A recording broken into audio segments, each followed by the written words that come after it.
Good morning, dear students. Welcome back in maths class. Dear students, today we are going to start our next chapter, Angles, Lines and Circles.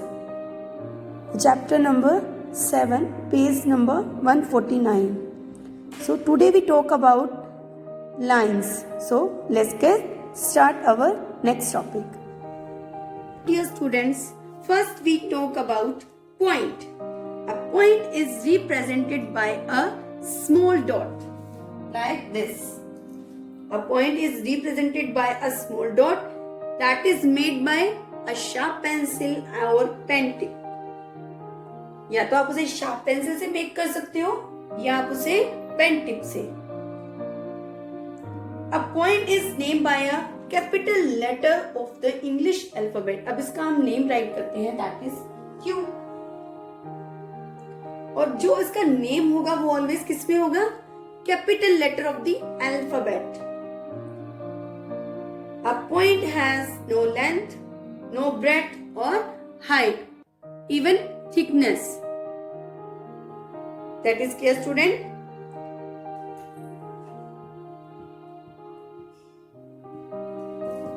These all are points, right? Now we write the name P R S T U V. So these are the examples of point. The next is line. What is line? A collection of point make a line. Collection of point. अब आप ये देखिए PS है, right? अगर मैं इन points को आपस में मैच कर देती हूँ तो ये क्या बन गई? एक लाइन बन गई. But it has no fixed, because इसको हम इंक्रीज भी कर सकते हैं और डिक्रीज भी कर सकते हैं. That is clear, student? अब ये जो पीएस लाइन है इसको हम इंक्रीज भी कर सकते हैं, डिक्रीज भी कर सकते हैं, क्योंकि इसकी जो लेंथ है वो क्या है? फिक्स नहीं है. And it has no end point. So हम क्या करते हैं? इसके आगे क्या लगाते हैं? फिर एरो लगाते हैं. That is clear, students? और a line can be named in two ways. एक लाइन को हम दो तरीकों से नेम कर सकते हैं. आप देखिए, अब एक लाइन मैंने मेक की, that is a P line. अब ये किससे बनी है? No any point. ठीक है, डायरेक्ट बनाई मैंने, ये समझ लो 1 पॉइंट से बनाई है. जब दो पॉइंट्स को मिला के लाइन बनती है, suppose this,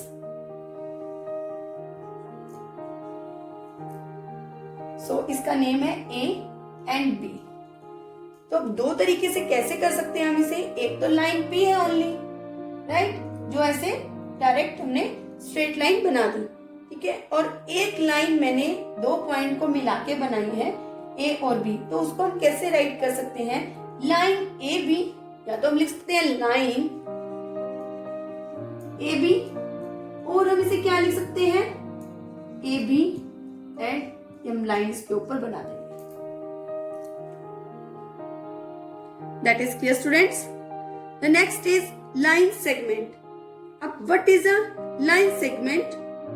A part of a line is called line segment. Line segment किसका पार्ट है? लाइन का पार्ट है. Line segment किसका पार्ट है? लाइन का पार्ट है. But it has two end point. अब इसके टू एंड पॉइंट क्यों होते हैं? क्योंकि जो इसकी लेंथ होती है फिक्स्ड होती है. So it can be measure. अगर इसकी लेंथ फिक्स है तो हम इसको क्या कर सकते हैं? मेजर भी कर सकते हैं with the help of ruler. अगर मैं आपसे कहूं कि आपको 4 सेंटीमीटर की लाइन मेक करनी है, अब 4 सेंटीमीटर क्या हो गया?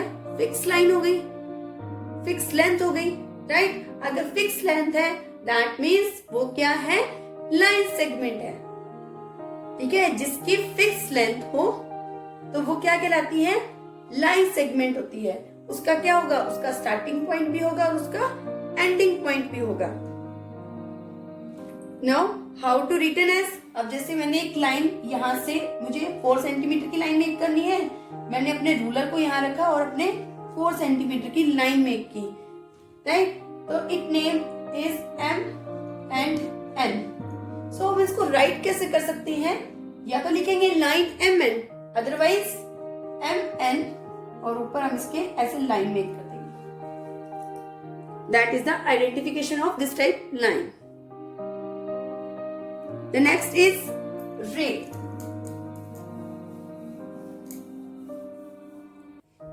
अब बात करते हैं हम किसकी? रे. It is also the part of line. रे क्या है? ये भी किसका पार्ट है? लाइन का पॉइंट है, but it has only one and point. इसका ओनली एक ही एंड पॉइंट होता है. It goes on endlessly in the direction of the arrow. Like अब इसको हम एक साइड से ही बढ़ा सकते हैं. अगर मान लो हमने यहां से स्टार्ट किया है तो इसको हम यूं आगे बढ़ा सकते हैं, बट हम यहां से इसको आगे नहीं बढ़ा सकते हैं. जो लाइन एक ही डायरेक्शन की ओर जाए वो क्या कहलाती है? हमारी रे कहलाती है. But we can not measure the length of a ray, क्योंकि इसकी जो लेंथ होती है ये भी फिक्स नहीं होती है. So it can also written as AB और one side arrow. That is clear student. अब आप आइडेंटिफिकेशन देखिए. अब आपके सामने अगर ऐसे आए AB और उसके ऊपर लाइन बनी है दोनों तरफ arrow, that means it is example of line. फिर आता है AB और आपके सामने विदाउट एरो लाइन हो, that is line segment. Clear. अगर आपके सामने इस टाइप का आता है एग्जाम्पल और one side arrow, it means that is a ray. That is clear students. The next is concurrent lines. What is a concurrent lines? Line that pass through the same point. अब same point, अब आप देखिए, अब ये point given है आपको. अब इस पॉइंट से मैं बहुत सारी लाइन क्रिएट करूं और वो जो लाइन होती है इसी पॉइंट से निकले. कैसे? अब देखो, अब ये पॉइंट है, मैंने एक स्ट्रेट लाइन ऐसे मेक की, राइट. सेम एज मैंने ऐसे एक वर्टिकली लाइन मेक की. अब ये भी पॉइंट से होके निकल रही है. फिर मैंने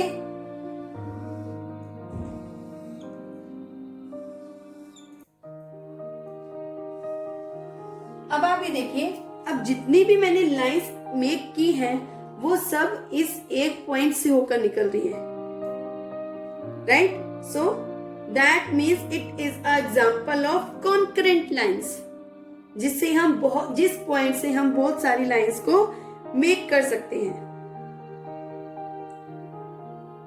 दैट इज क्लियर स्टूडेंट्स. और some lines are not straight. कुछ लाइंस ऐसी होती हैं जो स्ट्रेट नहीं होती हैं and have a bend.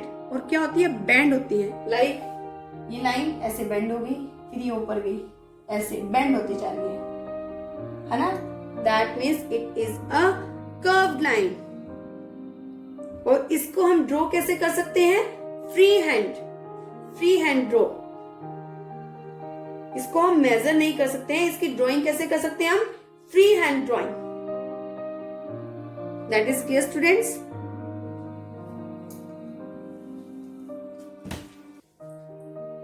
Now the next is collinear points. What is a collinear points? Three or more points that lie along the same line are called collinear points. Let's see its example. अब आप देखिए, 3 or more points, 1, 2, 3, 4, right. ये 4 points है आपके सामने. अब मैं यहां से इसे एक लाइन ड्रॉ कर रही हूं. अब ये जो लाइन बनी, अब इसके मैं नेम रखती हूँ A, B, C, D. अब इस लाइन का नेम क्या होगा? AD line. स्टार्ट A से और ये खत्म कहाँ हो रही है? D पर. तो इसका नेम क्या रखा मैंने? AD. बट आप देखिए, इस AD लाइन पर 2 और पॉइंट्स मेक हो रहे हैं, that is B and that is C. So 3 or more points that lie along the same lines are called collinear points. क्योंकि क्योंकि ये जो बी और सी है वो किस पर लाई हो रही हैं, ए और डी पर। And it's opposite non collinear points when 3 or more points do not lie along the same। अब यहाँ पर बी और सी तो लाई हो रहे हैं, बट अब देखिए आप, मैं यहाँ पॉइंट बना रही हूँ, that is E F G. अब देखिए, अब ये एडी लाइन पर लाई नहीं हो रहे हैं लाई, तो it means that is a non collinear points. So this was about line. I hope you might be understand this topic.